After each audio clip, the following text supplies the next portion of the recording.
Hello, welcome to the All or Nothing podcast. Our official sponsors are KR Couriers and Transport Limited.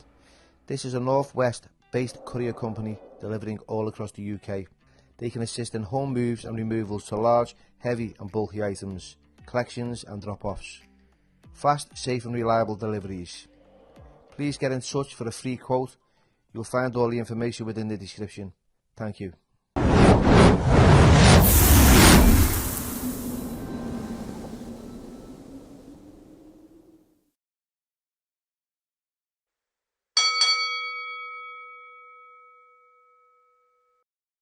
Hello everybody and welcome to the Billy Moore podcast, and today's special guest is Kane. Kane is a former bike member and he's going to tell us a little bit about himself. So tell us a little bit about yourself, Kane. Where do you want to start? At the beginning. At the beginning. I was born in a small town called Congleton, and I grew up in all the children's home services at the start of that. My parents died at a young age. I was took by my mum at the time from age 4 round to a lot of the mother and baby hostels. She didn't want to, she couldn't cope with life pretty much. And she dragged me through all them. And fast forward a few years, we got, my grandma got custody of me. But I was a bit of a problem child at that point, so they couldn't handle me at their house. So I ended up in all the children's homes and the boarding schools for a long time. And my mum died when I was 13, followed by my dad about 4 months later. Wow. And that was how it all started. And that was where we're up to. So you lost both parents at an early age. And did you feel that they took you down a different path? Was you looking? It didn't take me down a different path, and this is what I want to get across today. I think the path it took me down, I didn't really have a choice of what path I went down. I was sort of forced into it. I was forced into that path. And how that path started was when I was took away from school and stuff like that. I'd missed out on, I think it was 4 years of education because they couldn't get me in any schools.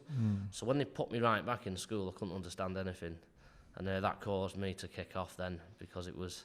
So you felt like you felt a little bit less down because you couldn't communicate properly. I couldn't do any of the stuff anyone was doing my own age. When I got to high school, I'd missed, I think it was 4 years of primary school, and then I went on to miss another 3 years of high school, and then they expected me to go back and understand everything that everyone else were doing, which I couldn't do. I ended up with home tuition in the end, in the children's homes, and that got me, I think I left with 2 GCSEs, which were E's.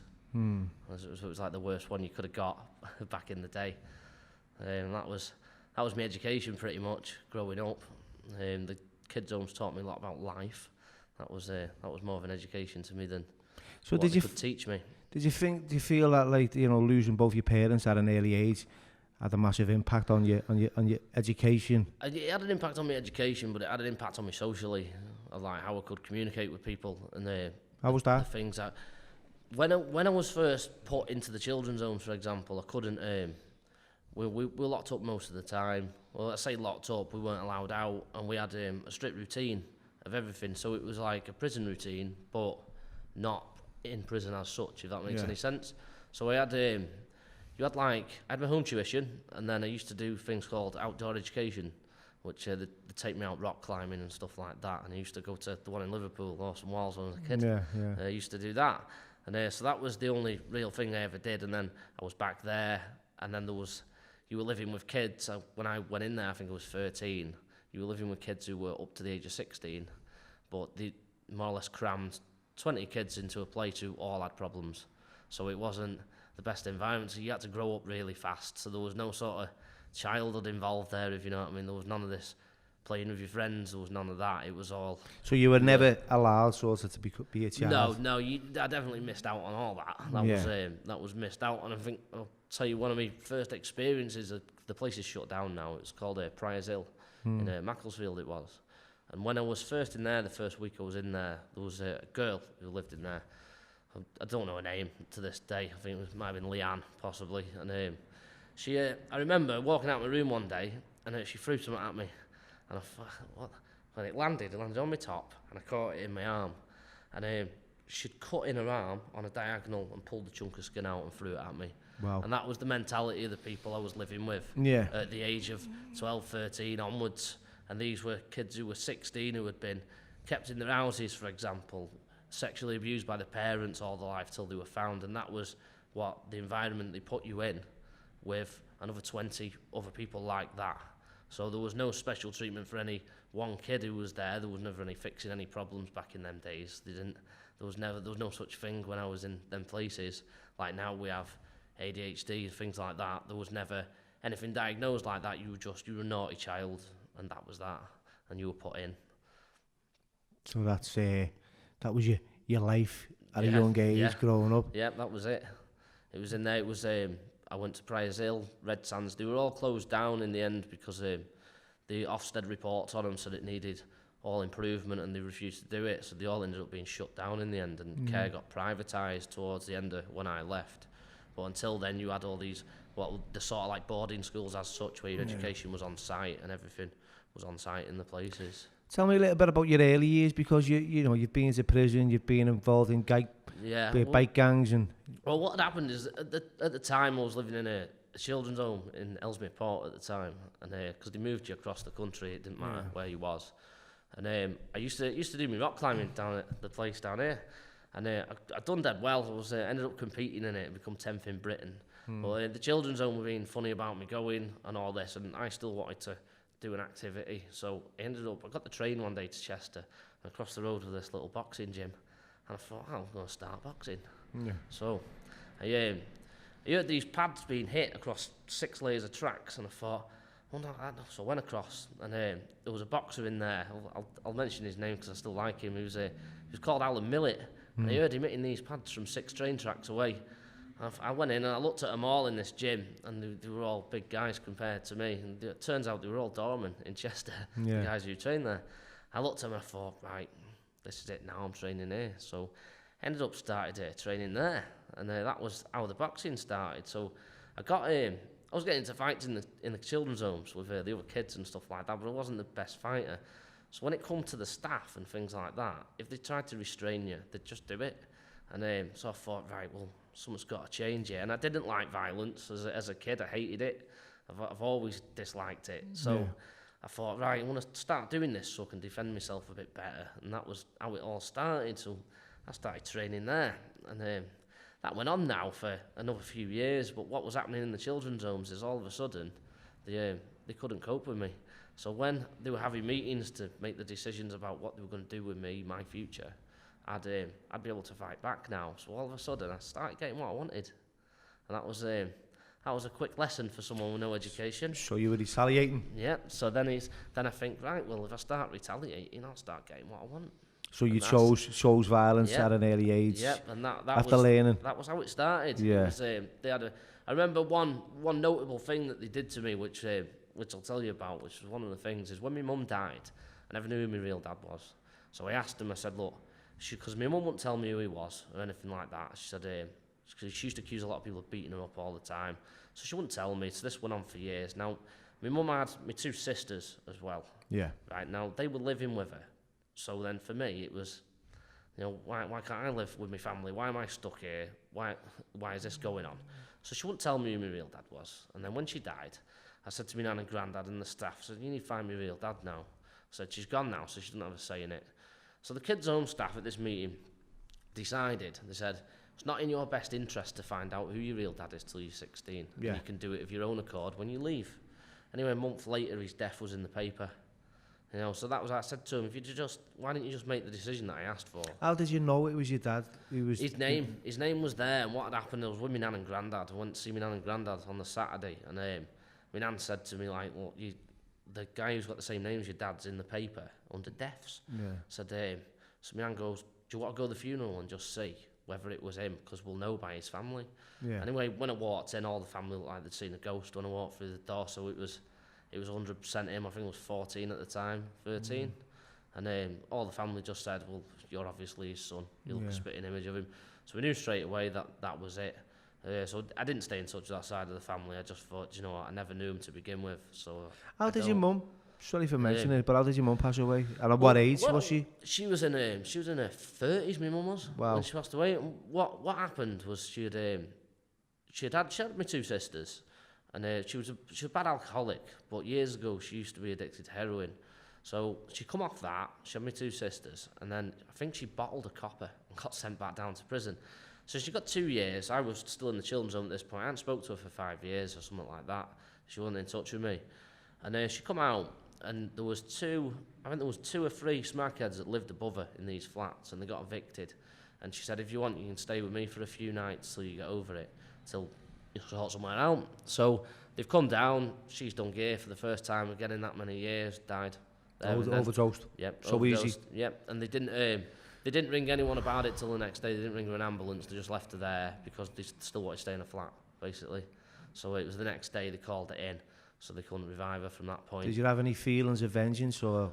No, not really, because I was very quick to move on with stuff, if you know what I mean. So to me, I've always thought it's in the past, and I'm not going to look back. Bury there, it quickly, you know and then move on. Yeah, that's it. And I think that's what you do. But years on, if you know what I mean, as you get older, you start thinking of these things, don't you? And it's like when I was younger, I didn't really care. It was just like, well, didn't know you, so not bothered.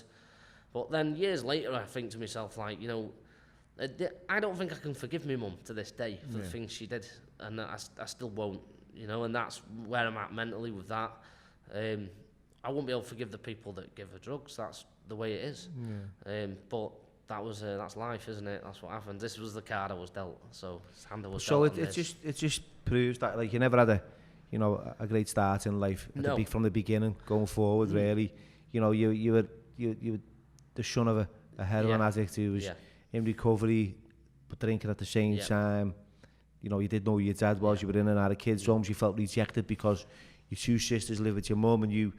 And that's got to be massive. Like it didn't. Well, I've read the social services files since years later onwards, and when we was in, it wasn't just that. It was the thing she used to do. Like when I lived with my mum, like she'd strangle dolls in front of me and say, "This'll be you," and stuff like that. And I didn't remember it until I read it there. So it never bothered me, but I knew that she was just a horrible person. So whether that's the drugs making her do that.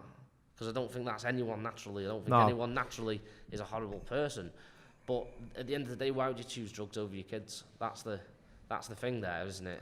It's a big one, really, because I've worked with addicts and I've been, on the receiving end of it myself. And I feel that what happens is drugs become more important than anything, right? Now, take them away and there's a lot of shame and a lot of guilt and there's a lot of reflection.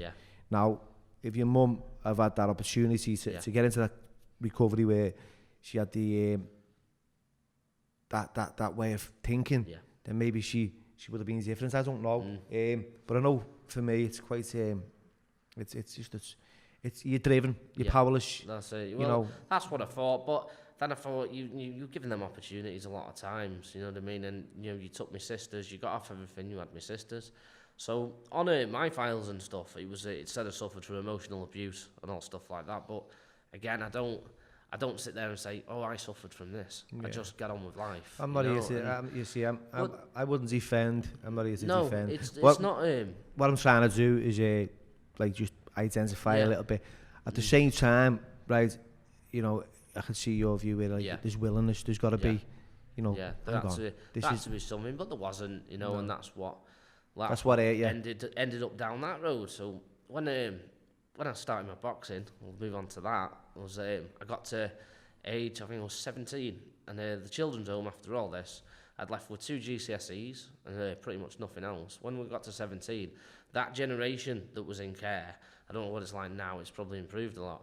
That generation, it was literally said, "Well, right, we're done with you now. Move on." Yeah, bye bye. So it was like, whoa, hang on.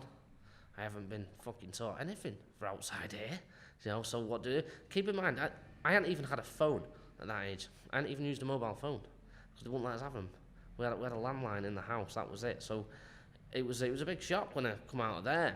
But what started happening was I was training at the boxing gym a lot of the time. This was a main one in Chester. It was at the time, it was full of doormen who used to train there at the weekends. So what happened is I was training there and the staff didn't like it. So they rang the gym up and they said, we don't want Kane training there anymore. So we can't handle him. And the staff at the gym, they said, well, he is training here. I said, and that's that. They said, well, we won't pay for his membership. And the owner said, well, I don't want his money. He says, and if you don't drop him off it up, come pick him up. So that was how that started. I ended up cleaning the machines in the gym for my free membership. I think it was age 15. So I trained for 2 years, and I started doing the amateur juniors and stuff like that, which I didn't have many fights at all, and it was just more, points and interclubs and stuff like that, and it wasn't anything special. And after that, it was when they kicked me out, they said, right, well, you're from Congleton, so we've paid a deposit on a house in Congleton for you, and a month's rent up front, so you need to get a job within a month. Well, hang on, what do you mean get a job? So I didn't have any skills. The only skills I had was boxing. So I went down and I said to him at the gym, I said, they've done this, they've kicked me out. And he said, right, well, we'll give you a job on one of the nightclubs with us. So that was how my entrance to door work started. So what age was you working on the doors? I was just turning 18 at the time. I think they got me on just before I was 18, and it was when the SIA wasn't really in force as such at the time. Yeah. Not like they are now.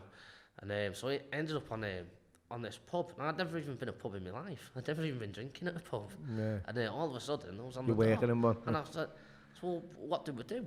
They said, well, all the things you've been training for in the gym, they kick off, you knock them out. So and that's it. So then all of a sudden it was like, and I'm getting paid. At the time, it was decent wages, because now you've got all the job centre staff working on doors who can't do anything. But at the time, you were looking at between 10 and 15 quid an hour to work on a door. Yeah. So I've gone from being like in a children's home with this strict routine to now you're getting £12 an hour just to throw drunk people out of a pub. It was like, well, this is not that bad, this. So that's how that started. I ended up, but it made me a lot worse, to be honest with you. It was... I think there was still a lot of violence that had to come out of me. Do you know what it sounds like to me? That like you suppressed a lot of feelings over the years, and this is from experience. Yeah. Where you bury it deep, and you avoid feeling, and it'll come. It's like collecting. It's like a squirrel collecting nuts. Yeah. You're going to put them away. Little resentments, and he builds up, and then you explode, and then your life takes another turn. Yep. So, what become of you, with the because you became you got involved in a Hell's Angel kind of type gang, really? They weren't the Hell's Angels. There was like a small club in Cheshire, is what I'll call them. And what happened was I'd been on the doors, and I was doing me fighting and stuff like that, and they ended up getting sent down. I got 4 years in the end. Yeah. I got done for kidnapping someone. Tell us about that, please, Kane. Well, do you know what? Looking back, it was just me involved with the wrong people. That was all it was, and easily led to go and do something stupid. And that's what happened. I was literally used because I could fight. You felt you were vulnerable? I think so, in a way, yeah. Not physically? I think I was just easily led to go along with stuff. I didn't have many friends at the time, and the friends you have when you're like that, they're not there to be your friends. They're there because they want something out of you. Yeah. That's all they want, so that was what it come down to. And then you don't think like that at the time. You don't look back and go, well, they weren't really my mates. You just think. What age was you when you got? I was just about to turn 20 when I did that. So you were still a young offender? Yeah, wow. Yeah. And I did the transition between young offender and cons when I was inside. And it was someone wanted to tax him. He sold gear, and I just went along to do him in. And that was all there was to it, really. And but then it ended up with him getting thrown in the car. So it became like you going out to rob someone with someone else, and then it's saying, see what happens, mate. Well, to me, it turned out it was just an assault to me. I just wanted to beat the guy up. I didn't like him anyway, and so I thought, I'll join in just because I don't like him. But then I didn't think it was going to turn into a big kidnapping. I didn't think anything like that. So this kid was a drug dealer, right? Yep. So he's being kidnapped. He's being threw in a car, and a few slaps. 5-page statement he made against me. A few slaps, and then he's made a statement against you. Yeah, 5-page one.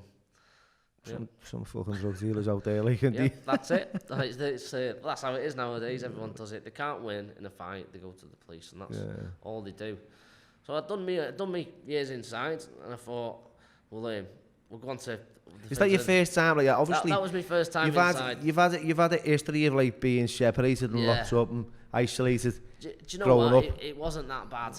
It wasn't that bad, to be honest with you. And it's not a deterrent. Prison isn't a deterrent at all. I don't believe it is. No. And when I think it was more I'd say they've been away from people, but I didn't really have anyone who was there for me anyway. So that wasn't a deterrent for me. So I'd be able to go to the gym every day, which I like to do anyway. And that was. So when did you get these tattoos on your face? Because it's a big thing, isn't it? Well, it was.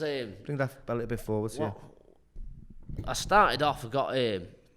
I met a bloke on the door. He's passed away now. He was a good mate of mine. He was called Ross Williams. Yeah. And he owned a tattoo studio at the time, and I started working with him. Yeah. And that was sort of my introduction into Thai boxing, was with him. So, because I'd never done anything like that, I just used my hands. And I ended up starting Thai boxing with this bloke I was working with. And he was a tattooist, so he said, oh, well, let's do some tattoos on you then now, because you need some tattoos. So I thought, well, I used to look at people and I used to think, oh, you look really odd with just one or two tattoos. I thought, I'm either going to get covered or get none. Yeah. And I thought, there's going to be no in between. We're going to be either full or nothing. So that was the decision. It was, right, well, everywhere's going to be full then. So I did that. And I think I got to my face about 6 years ago. And I had some of the motorbike club tattoos around my neck and my head. What ones like are they? Just the motorbike ones. Won't say the name of them. Yeah. I don't want to give them any credence on this at all. They don't deserve the limelight off me. So I got them done. And then the other stuff was intertwined with tribal stuff, because there is hidden meanings to all of it, but they're just for me, them meanings. I got a star on my eye in memory of my friend, because that's the one who died, Russ. He was the one who did most of my tattoos. So that was how that started, and I always wanted to be different anyway. I never wanted to be the same as everyone else. So you've never regretted? No, not yet. No, not yet. Not yet. I've never really cared, to be honest with you. I've never really bothered. I think the people that know me, and they know I'm not. Do you find, because there's a kid that was in that played the gang boss in the movie A Prayer Before Dawn. Yeah. And he, the Thais obviously they love tattoos. And his face is covered in tattoos. He's a real, he's a real character. He's a former inmate. Yeah. And he's just is who he is. But yeah, it's frightening, isn't it? Because like there weren't many inmates that had the whole face tattooed. Now, have you had yourself any odd looks or people saying anything about it? I have it a lot, yeah. And there was times I forget that I've got them. Yeah, like, for example. I forget that I've got half of you. when you was in with people who all look the same as you, right? You look normal, so you look like every one of them. But it's only when you're walking around, as do with your missus, and then people are looking at you. You think, what the fuck's he looking at? And you think, oh yeah, it's because all my face is covered in tattoos, and there's that. You have to get over that little bit, and people do look like a kid fell down a step the other day staring at me, like that as an example. Yeah. But I think another thing that I didn't realise was how intimidating it looked, because I didn't really think of that, because I've never gone off looks to decide if someone's intimidating. I've always, I think people are the same, no matter what they look like, it doesn't matter. So, but you'll have there were situations in the pubs, for example, where I think, this group's we're gonna have it with this group that's in. And they'll be walking out at the end of the night, and they'll all say to me, "You're the fucking scariest thing I've ever seen." And it's like, I thought it was gonna go off with them lot about half an hour ago. It turns out they won't. You know what I mean? And it's stuff like that just. Do you feel sometimes like it's like a little bit of a coping mechanism? It's a protective. Because for me, it's like a mask, isn't it? Yes, yeah, exactly. Right, exactly. Because for me, years ago, I was like, I'd act as if it was nuts. And people would say to me, he's around a bend, he's crazy. And I'd absorb that. Yeah. And I'd enjoy the fact that people thought about me like that. Yeah. But in reality, I was quite vulnerable. I was quite I wasn't scared. As such, it was just more. I just wanted to keep it away. Yeah. Because it had loads of hurt over the years, loads of pain, loads of misery, and it was like, you know what, I can't be arsed with people. And sometimes today, I just can't be arsed with people.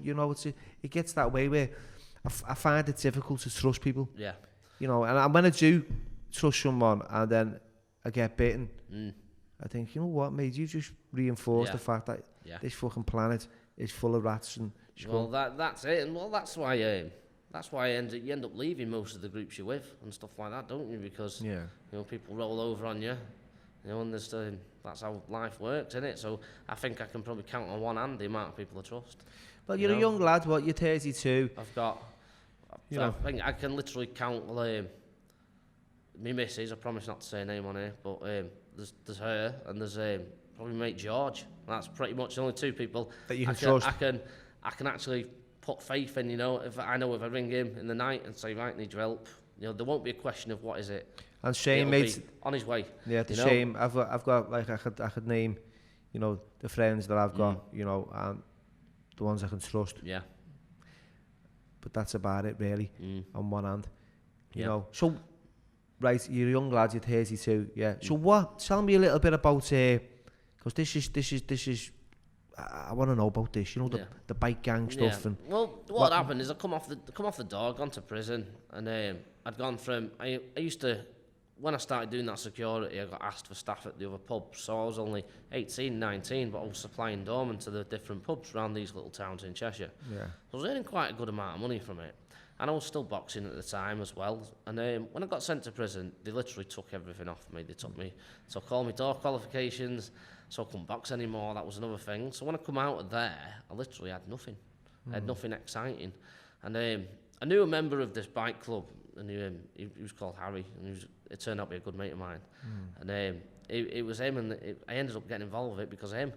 And it was just more something fun to do, and something exciting that I could do again. Did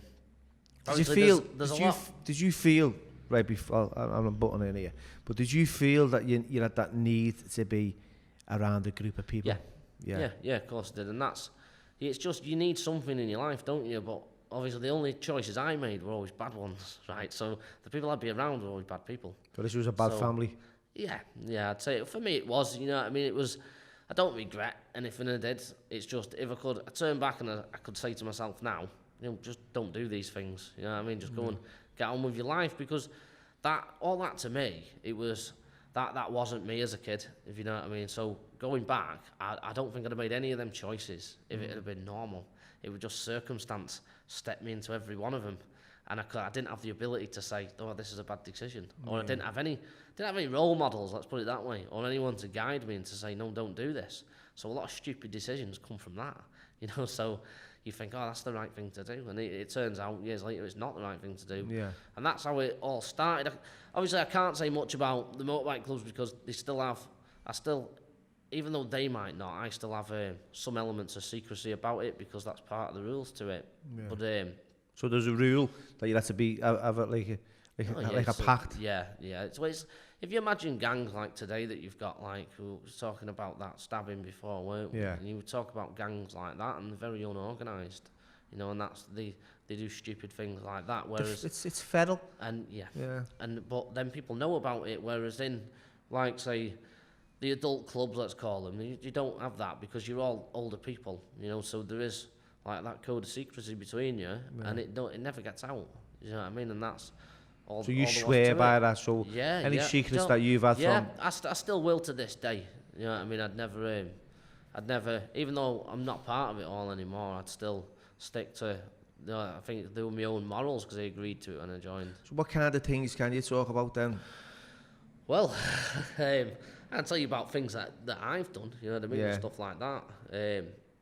Through the years, there was a lot of fights, as you can imagine. There was just that camaraderie of, you go out, you drink, you do what you do, and then you get into fights. You go home, and it was like that outlaw lifestyle of not giving a fuck. Like, you'd have 10 pints and drive home. Yeah. You know what I mean? Yeah. And you wouldn't care. If you got stopped, you wouldn't stop. Do you know, stuff like that. And it was more that lifestyle, but it turned out to be every day of the week. It wasn't just one night. Did you find that you had a reputation? Oh yeah, the reputation was of like fear and respect. The reputation was fucking ruthless. Yeah. At the time, it was. But then, like I say, things move on, don't they? In time, and you start seeing little cracks in places. You start going, hang on a minute. It's not quite right. Did you think to yourself, like, this is like, now it's going down, it's quite sour now? Yeah, there was a point where I got to that point. It was all fun and games at the beginning. Yeah, and well, at the beginning there was there's the different people that come and go. You could call it that, and the people that was there when I joined were different, and the people that were there in the end are just it's not for me. Yeah. You know what I mean? And that's all there was. I haven't got anything bad to say about them because some of the lads are good. Do you know what I mean? So I can't slag There's off. always it's a mixed bag, innit? Yeah. Was there any kind of initiation? Yeah, there was loads. What was your initiation then? I don't remember what it was at the time. So probably drinking something. Yeah. But there was all stuff like that over the years. You know, it's commonly known that prospects, when you're trying to get into these clubs, you do as you're told. And yeah, I can imagine a prospect to me was anything for my own amusement. Yeah. You know what I mean? And that was, but at the end of the day, I don't think that proves anyone to be anything, really, does it? I think that's it. And now you've got people joining these clubs who shouldn't really be there. Do you know what I mean? You've got people having midlife crises, for example. Yeah. You know, who are just making a bad decision. You know, and you've got people like that, and you can't count on them. Like a midlife crisis, so you've got like people in the 40s, like just turning up late, wanting to be a part of something, and finding out it's not what it is. Moonlighting, doing like full legitimate jobs in the day. You know what I mean? And then throwing letters on overnight. Yeah, and that's it. And then coming out and trying to be a bad guy. Fuck off, mate. You were no one before. You're not going to be anyone now just because you got something on your back. What was the kind of things that you used to get up to? Was there any? I'm asking these questions because I don't know the answer. But was there any like crime involved? I know there was violence, but there's in any club, there's never any group crime involved. It's always individuals. So it's like if I was a drug dealer, for example, it doesn't mean that entire group of people are drug dealers. Yeah. It just means I am. Do you know what I mean? And it's the same with I think everyone portrays it in a different way. So you've got a lot of branches to that, because you've got them people who are living off the reputation of others who were there, who that's not them, you know, and it never has been and never will be. You know, so they're living off that reputation and everyone's suddenly scared of them. You know, and there's that. And then you've got the opposite end to that. It's like a copper got done for a murder in London recently. Yeah. You know, does that make all coppers murderers? No, it doesn't. No. You know, but people are quick to judge any type of gang on the basis of that. You know, just because it's a gang and they're bad. Well, yeah, no. but the mere mention of like, or the mere title of like gang, kind of like it portrays, doesn't it? Yeah. Like what's behind that gang? What does a gang do? They don't fight on their own. A lot of the motorcycle, they call themselves clubs these days, so they class it as a motorcycle club. So what's the most famous club in the world then, or is it the Hells Angels? The best ones, I'd say the Bandidos. The Bandidos, ones. Where will they be? All over. Yeah. Yeah, they're. I think they're the best ones around. Like I say, I don't know much about any of the others. I grew up on the likes of what was it? Fucking hell, Clint Eastwood and looking any which way but loose. And yeah, was that with Clyde the monkey? Yeah. He used to go around knocking them all out. Yeah, I've seen that. They're the kind of like bikie gangs that I kind of. Yeah, it was a lot of it's like people think it's like the films. You know what I mean? And it's not. Nah, it's nothing like that. It's not as fun, to be honest with you. So what bike do you ride? Me, the one I've come on today is 1100 Shadow. Yeah. I've got outside. And what's your favourite bike? I think that. Is it? I've always had them for years. They've always been my favourites. Is it? Yeah. So yeah, I have Robin Reliance in winter. You know the cars, the free-wheeled ones, because I've only got a motorbike licence. So I drive around in them in winter. Do you? Yeah. How's you looking one of them? Look all right. Getting out of a robbery line with a face full of tattoos. Yeah, that's it. Do you know what? A lot of people road rage me thinking I'm dead old, and then when you stop, they stop road raging for some reason. They're not. Do you feel sometimes like do you feel like that the way you look and the way you persona it gives off like a little vibe, and people go, "Whoa, not meant to be that." Or do you think they just it does until they speak to me? Yeah, exactly. You know, yeah, and then a lot of people who know me will tell you that I'm always dead funny. Yeah, I've got a good sense of humour, and I'm never serious about anything. You know, there's nothing. I'm never serious anymore about a single thing. I find pretty much everything funny. And so, how did you get out of these gangs? Me, in the end, what did you do to change? I just left. And you can do that? Well, I did. Yeah. You just go, right, I'm going. and that was it. It come from, I wanted a big life change, to be honest with you. I wanted to stop everything that I was doing at the time. That was like the bike clubs. It was like the toxic relationships. I wanted to be out of all that, and it needed a big, complete life change for me. And when I did that, it was I struggled for a few weeks, if you know what I mean, and that was. Well, to make that decision to move on. Just to think, where where am I going? Because I look round and I think, like those people my own age, who are like, they're married, they've got kids, they've bought houses. I'm sat there thinking, I've got a fucking motorbike. That's it. You know what I mean? And it's like, hang on a minute, I need to do more than this. And then you're trying to work, but you're trying to do this party lifestyle at the same time, and none of it works together, does it? And if you're struggling like financially as well, you're only working. You got to think of employment for me as well. That was always a problem, because anywhere that I'd lived previously knew who I was from all the paper spreads that they did about me from crimes. So that was the first one. I was known for miles everywhere, so that was a normal job gone. You can, the GCSEs, I got an E in 2 of them. that was it. So you can't do that anymore. So there wasn't many options left at that point. So a lot of people would go downhill at that point and just go, right, crime. You know what I mean? And that's the only way to make ends meet. But I don't think it is. I think you make your own choices, don't you?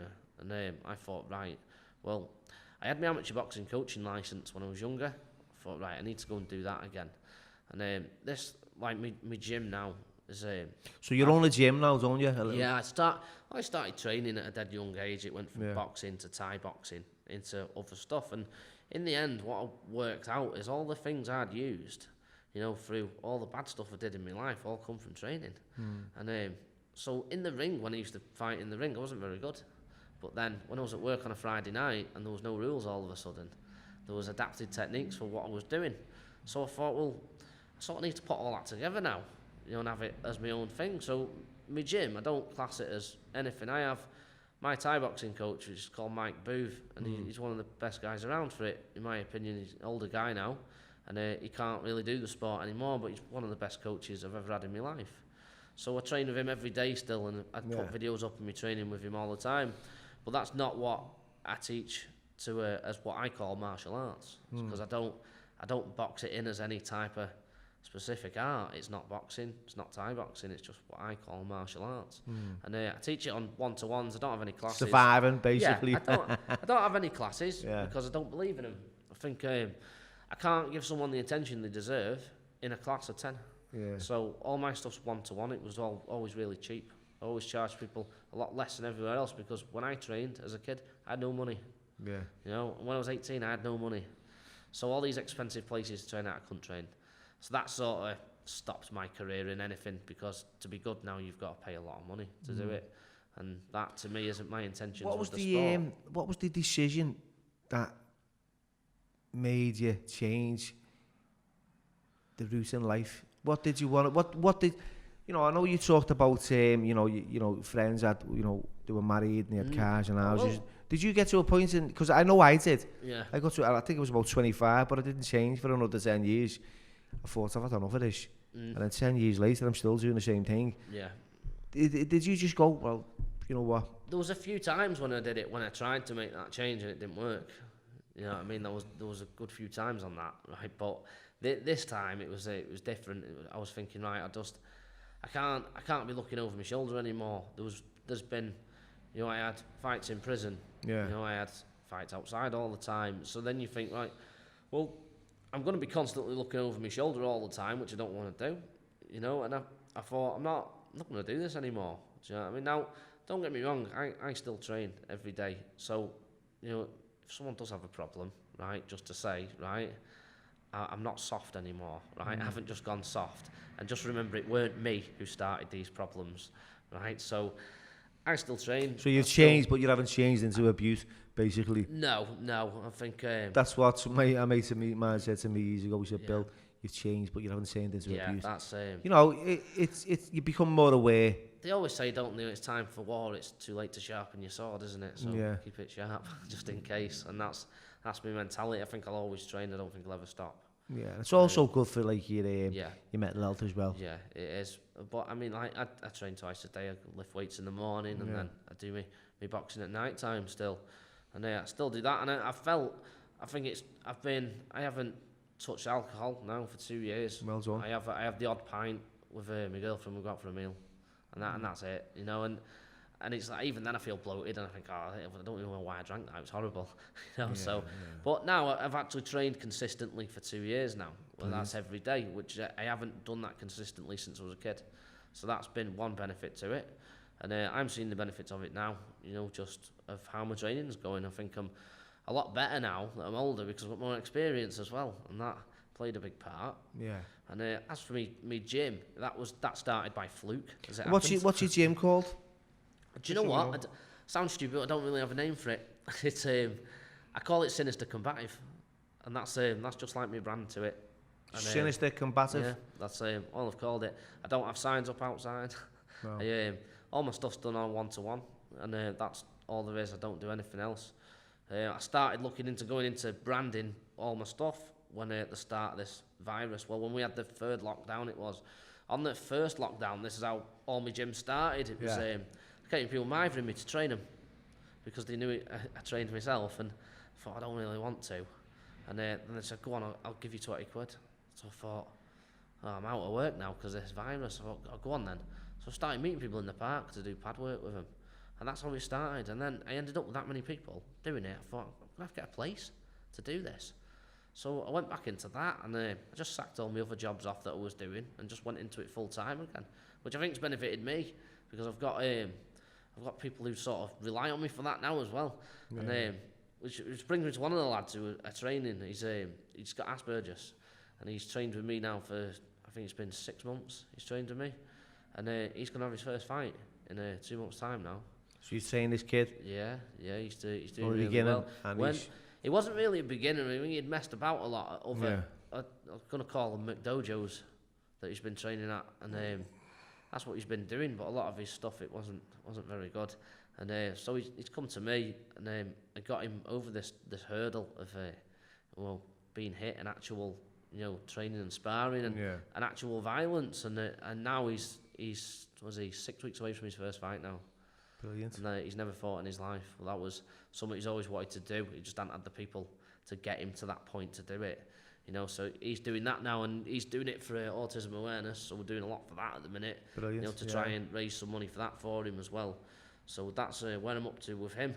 And he's all over my Instagram, Facebook. The training videos of what he's doing. I put the befores and afters on for him. He's dead happy with that because he can see how much he's progressed from it. And I think it's made him a lot more confident as well. So it's been nice to actually do something positive for the first time in years where I can say, well, I've helped this kid out a little bit. Do you know what I mean? And that's been a good thing for me. So I'm just going to carry on doing what I'm doing. So, as you feel like that you've got more focus and you're getting the rewards that life because that's what it is really, mate. It's like, we've been a drain to our societies. We've been dregs of society. We've been labelled this, that, and the other. We labelled ourselves, and I believe, right, that if you want to change, you can change. And benefit your community, benefit your society, benefit your families. This is you're doing a lot for autism awareness. I do myself with my brother. It's my brother's, you met him before. I'll take him wherever I can, when I can. Although I've got my own little family at the same time. He's my brother and he's my family, and that's how it is. End of. And I love the bones of him. And he's never going to get in the ring. Obviously, he's not capable mentally. He's still quite innocent in the sense of he's got the mindset of a young child. But for you now, right? Is this what you want to do? Continue to encourage younger people and kids with autism? I don't know what the future holds for me yet. What would you like it to hold for you? I try and stick to training adults because it's the stuff I teach. I don't want people to do. It's the stuff I teach. I mean, he was been a one-off that I've trained him in boxing, to be honest with you, because that's what he wanted to do, and I sort of agreed to it, and because I'd agreed to it, then I sort of had to stick by what I was saying. To be honest with you, I didn't think he'd come back, right? So I sort of had to stick to that. But the martial arts stuff that I teach, that's going to continue. I've been having there's a lot of people doing these campaigns on knife crime these days, and we were talking about that before after that video of that fucking coward this week in the city centre. And you know, stuff like that, I'm going to maybe start looking into that soon. I'm just going to get through this last lockdown because they've still got all the stupid rules on us. And I shared it. I shared it about how it angers me, especially in my own city, about you know, the knife crime that's happening. You know, I'm involved in something called Weapons Down, Gloves Up, which is where we deliver workshops and we go in and we reach these kids where they're really difficult to reach. Well, we hope to anyway, and it's about like that ripple effect. You can help one person, then you know. Do you know what though? I think the problem is with it now is you've got a lot of like our generation as such. We could fight, so there was never. When I used to work on the door when I was 18, 19, if two people were having a fight, they'd go outside the pub, they'd have a fight, and they'd both come back in. And you'd let them both back in, they'd have a pint with each other, and that'd be that, it'd be over. There'd be none of this, oh, my mate's going to stab him. Do you know what I mean? And it's a lot of them, these kids can't fight. So I think they're very scared to go out and have that confrontation. Well, I said it myself, Kane, I think, you know, you're nothing but a shit house. Right, if you carry a knife, and like I said, you're a coward if you can't fight someone without one. But also, right, it's like it's so common as well. Yeah, I think the problem is because there's that many people carrying them now. Yeah, I think some people feel they've got to carry on in order to defend themselves. I think that's another problem to it. Right, I share this with the kids in the schools, right, and you know I've really mentioned this on. I wrote about it in my book. It's about I had an experience years ago, and there's a name that I'm not going to mention. A lot of people know the family, and I was stabbed in the chest. Now, I was what, in my early 20s. There was an altercation. It was early hours in the morning. Some girl was getting a few slaps, and I thought, you know, being a big hero, a rebel without a cause, I'll intervene here. Yeah. And this kid's pulled the knife out. Didn't know who he was. Later I found out. And I've asked him to put the knife down. I'll fight you. Right, I don't care. My ego's involved here. Yeah. You know, loads of crazy ego going on. I'll fight you. Put the knife down. The knife's not getting put down. He's chasing me. I'm dodging him. He's getting out of breath. He's getting fed up because he can't catch me. Right, he flags the taxi. Now my ego and my pride's involved again. Yeah. I've been jogging. I've been to and fro in here. Like West Side Story. Yeah. And as he's getting in the taxi, I've ran over and I've grabbed him and I've pulled him and he's turned around and he's plunged the knife into my chest. Yeah. Now, I was lucky that I had a hoodie and a coat over, plus I was, you know, I'd been in the gym a lot and I had a little bit of muscle padding there. And I've got the scar to prove this. But you know what, right? I remember getting stabbed and shitting down immediately, just fell to the floor, sat on my arse. This kid got in a taxi with this beard, by the way, who I was trying to fucking defend, and was waving with a big manic grin. Yeah. And that could have turned out any other way. I could have, you know, obviously, you know, you could end up dead. But now what I say to kids now, if I speak to kids, I say, do you know what, right? I've had that chance now, and with the information that I know now, I'd have ran a mile. I'd have ran for the hills. And why would I do that? Because I'm living to fight another day, in a sense, right? And I'm also, that moment, that split second, that could end my life. Yeah. That could end my life. And there's no journey. There's no family. Yeah. You know, there's a lot of loss going on in you know, around you then. So it's about that decision. It's about saying, okay, am I going to walk away and lose face because all my mates are going to be buzzing off me? I couldn't give a fuck. Yeah. Right, if you called me all the dickheads and all the tits under the sun and pulled the blades on me, right, yeah, nice one, I'm a dickhead, see you later, ta-da, and move on.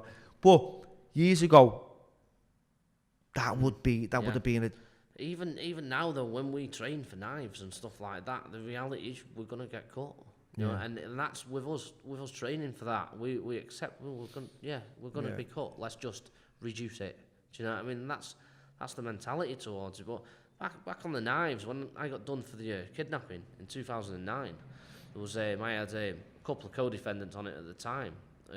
One of them he was only same age as me he was, so he got the same sentence as me, 4 years. Yeah. And when we all come out from that sentence, I moved away from the town because I thought I just need a fresh start, and it was one of my attempts to try and sort my life out at the time. But geographical. I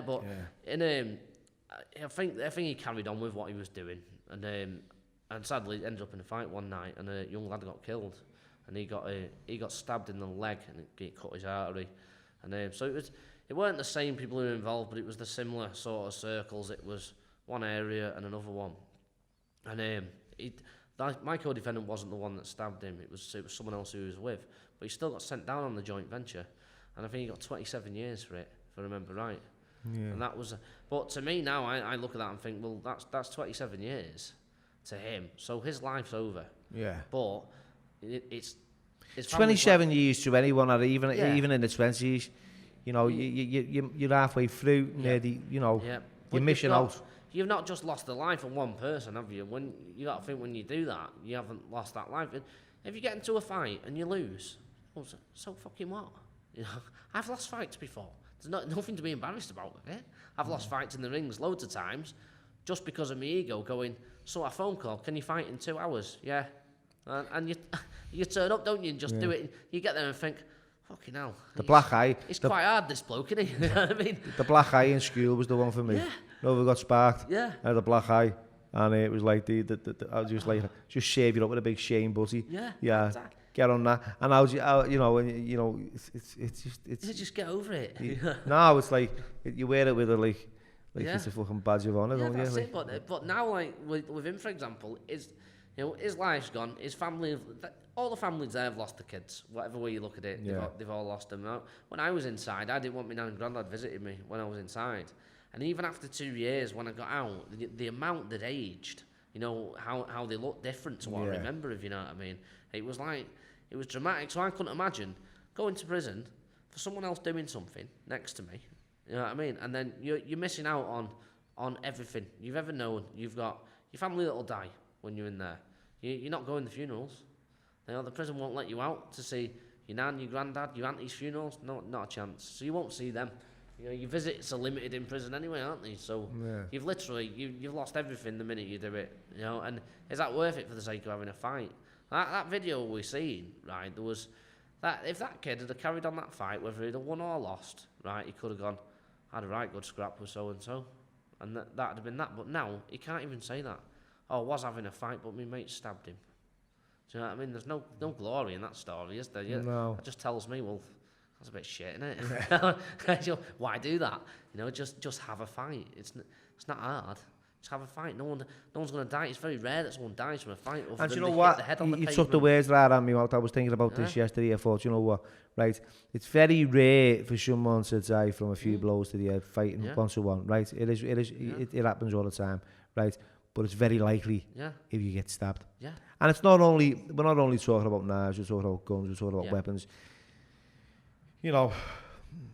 I mean, luckily, I've never had that many dealings with them. The times I have had dealings with people with knives, I've always been all right. But training's pulled me through that, if you know what I mean. That's been it. Now, on that video, for example, if that lad had just done the basic things that we train, that might not have got to that point. And that's why we train what we do.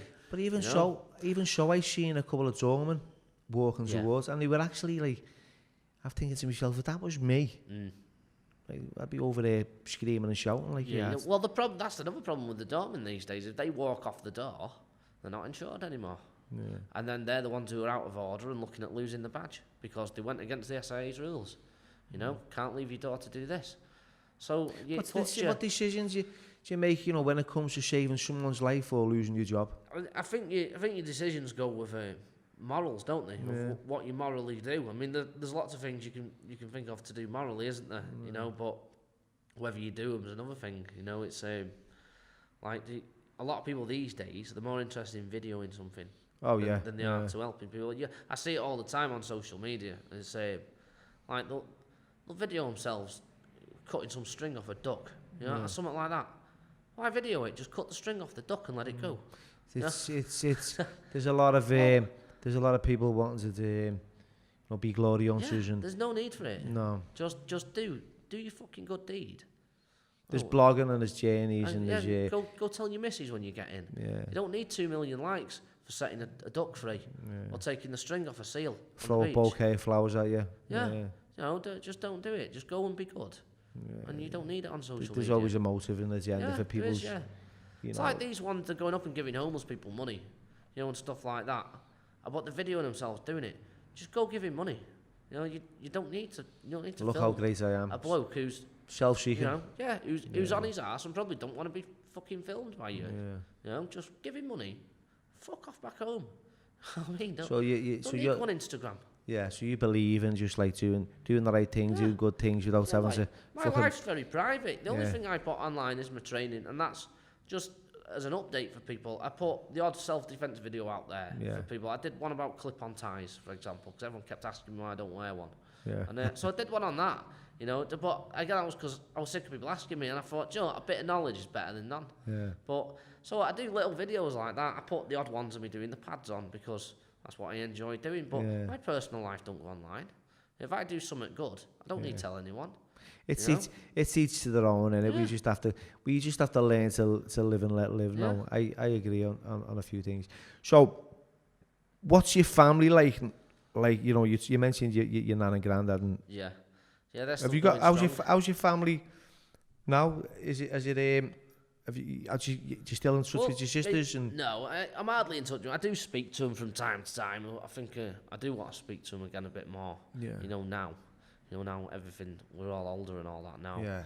But there was a lot of resentment at the time with my mum and their dad as well. So that I think they stopped me from seeing my sisters when I was younger, just because of that reason. So I didn't.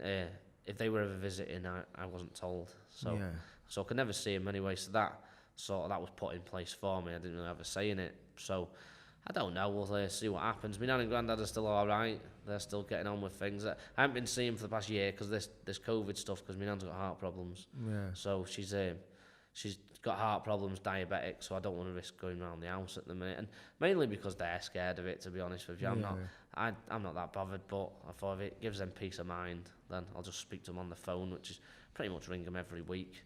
Brilliant. But things are going great at the minute. So so life at the moment is you doing well? Yeah, I'm doing all right. The gym's going all right since this lockdown ended, and right, life's going good. So we're coming to the end, right? And I always say this, Kane, right. So you know, you talked about, you know, how tough it was growing up and the contributing factors that led to a few of your behaviours and you know, the violence and the gangs, the bad company corrupts good character. You're mixing with, and you know, you're talking about change and helping others in your community and being a benefit instead of a drain. Yeah. Right. So what would you say to a young Kane coming through those doors? I mean, someone like going through the care system, because that's, I don't know, just a little pearl of wisdom.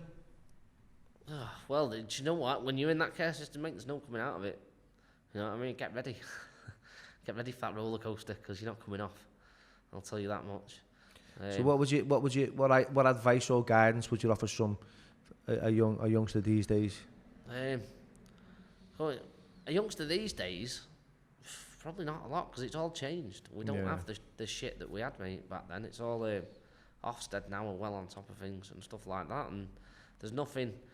When you just stick to your guns on what you're doing, you know what I mean, and don't fall down them paths with people, because there's no need to do it. It doesn't going to get you anywhere. It's got me sent to prison. It's got me no income for near enough all my life. You know, it's got me absolutely nothing and nowhere until now, until I've stopped it all, where I can actually say, do you know what, I've got a bit of experience on this. Yeah. So, what am I teaching now? Violence.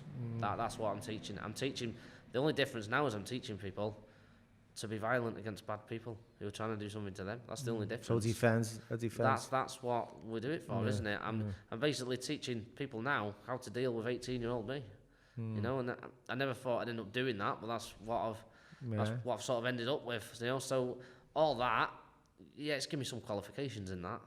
So I haven't got a level 10 PT qualification. You know what I mean? I don't have any gradings. You've got lived experience. I don't have any gradings in any martial arts. You know, and that's but I've got more experience.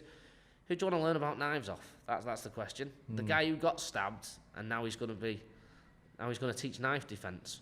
Or do you want to learn off the guy who didn't get stabbed and fucking levered them all? That's the guy who I want to learn off. You know what I mean? And that's my mentality. I did a lot of You wouldn't want to learn off me then, will you? Yeah, I got stabbed. But, you want to learn off someone who's done it, don't you? Yeah, you know, I know what you mean. Because I've had a lot of fights, I can tell you, no, this works. Yeah. This doesn't, don't do it.